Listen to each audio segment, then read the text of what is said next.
quarantine are among the dead.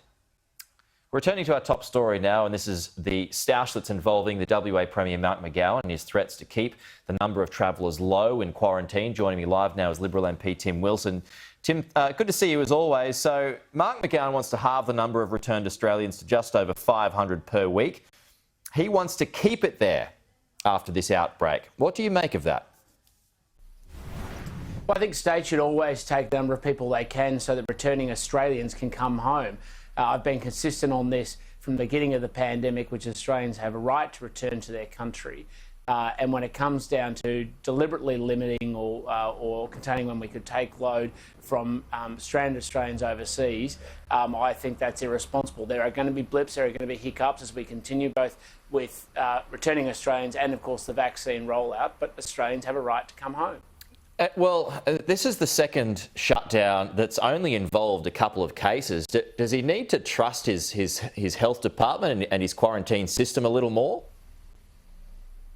Well, they should listen, of course, to their health departments, but risk management means risk management. It doesn't mean risk avoidance. And so what we need is for states to continue to receive Australians home, because if not, we're turning a blind eye to Australians overseas. And the WA has the capacity to be able to take more. They're not arguing they don't have the capacity to take more. They're just simply trying to limit the number they're going to take, and that comes at the expense of Australians. He makes the point that patient zero was somebody who went from Australia, travelled to India for a wedding, and then returned again. Is that something that at the very least needs addressing? Well, I don't have those details, so I'm not even prepared to confirm that.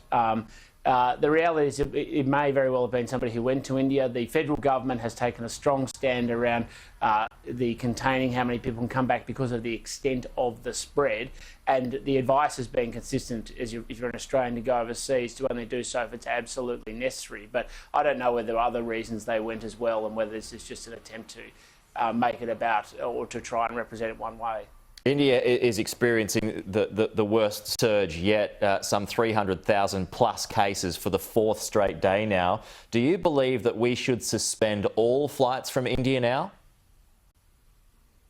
I think these decisions should be made by competent authorities or on the advice of competent authorities. The Prime Minister has been clear that the risk now from the outbreak in India is so high that there has to be some sort of proportionate response. But this is the critical point in comparison to Western Australia. It's about a proportionate response, where instead of simply trying to turn away Australians from other countries where the risk may not be proportionate and the impact will be felt by people who have been trying to get home for some time. Well, yeah, but I mean, we've cut the flights from 30% to 30% though, or from 30%, I should say. But it seems to be getting worse. It's not getting any better in India. So is that something that we should perhaps extend across the board?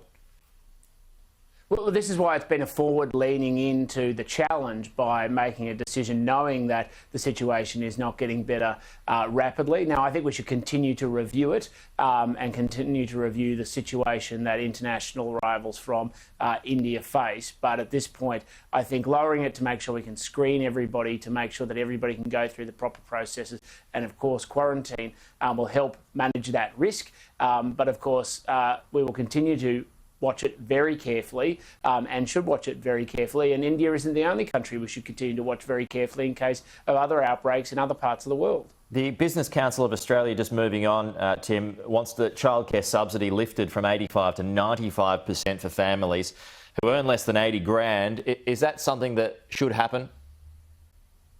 What we're interested in is outcomes rather than simply dollar figures. Now, these things, of course, will be discussed and considered in the budget, but I think any lobby or interest group that wants additional funding needs to show clear outcomes about how it's going to improve the circumstances for outcomes, first and foremost, for the child and their care. Secondly, that there aren't alternative proposals, because what we know is that the budget is very stretched as a consequence of COVID-19. Other measures around aged care and, of course, and childcare is another one, mental health and the like.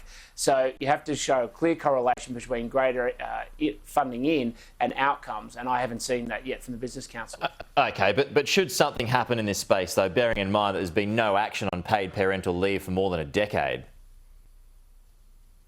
Well, that will obviously come out in the budget, but I'm sure these things are being actively considered. I mean, what the government wants, and certainly what I want, is to make sure that Australians who work have the opportunity to be able to support their children flexibly within their arrangements. But that doesn't negate responsibility. The foundation of all public policy, from a Liberal perspective, should be around empowering people to take responsibility and how they manage and juggle that. And that includes both supporting their children in a flexible workplace arrangement, but also making sure that employers and employees have the flexibility to support their children on their terms too. Okay, Tim Wilson, appreciate your time. Talk to you soon.